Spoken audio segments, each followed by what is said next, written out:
सेटिंगची समस्या, दुसरं म्हणजे हे वाण पण पाऊस लागवड केली, काय शेतकरी आता पावसात लागवड करत असतील तर त्यावेळेस सुद्धा अतिशय चांगलं वाण आहे.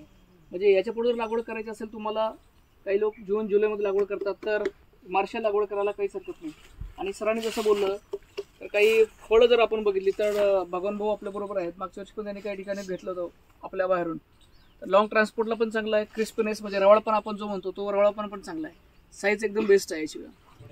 चांगली व्हरायटी आहे, काही टेन्शन नाही. फक्त थंडीची नको लावा, बाकी याला जून जुलै पर्यंत बी लागवड केली तरी चालेल असं आहे. आणि जे काय प्रॉब्लेम आहे एकाच व्हरायटीला नाही येऊ शकत, जे सगळ्या व्हरायटीला येऊ शकतं. जास्ती टेम्परेचरमध्ये 47-45चं जे टेम्परेचर होतं त्याच्यामध्ये प्रॉब्लेम येतोच, पण बाकी हे सगळ्या वाणामध्ये चालणारं वाण आहे असं. आणि याच्यावाला शेप चांगला आहे, पोकळपणाने लंबनी आहे, असं काही नाही. शेपमध्ये ह्या शेपाचाच टरबुजाला डिमांड आहे असं. दुसरा याच्यापेक्षा जर वेगळा जर शेप जर म्हणला काही चंबू निघतं आणि असं बलासारखं निघतं, तसं इतरला काही प्रकार नाही आहे. याच्यामध्ये छोटा पडबी एकदम शेपमध्ये आहे आणि याच्यामध्ये 2 नंबर माल ह्या वाणामध्ये कमी निघतो असं.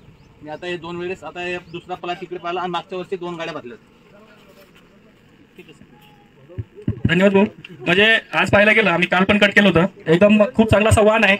पाहायला गेलं आता ही जी कटिंग आहे ही दिल्लीसाठी आहे, बरोबर बघा. हो, म्हणजे दिल्ली कटिंग साठी जो माल जातो ऑल इंडिया चालणारा माल आहे, जे आज कट केलंय. म्हणजे कलर एकदम चांगला प्रॉपर आहे आणि सर्वात महत्त्वाचं त्याचं बियाची जी साईज आहे खूप छोटी साईज आहे. म्हणजे छोटी साईज असल्यामुळे काय होतं बघून भाऊ सांगा थोडं. टिपिंग क्वालिटी चांगली असते, मजबूतीपणा असतो आणि याला 20 ते 22 दिवस घरात ठेवलं कटिंग केल्यानंतर तरी पण खराब नाही होऊ शकत असं. म्हणजे एक सुंदर असं वाण अक्षय सीड्सचं मार्शल या ठिकाणी दिलेलं आहे.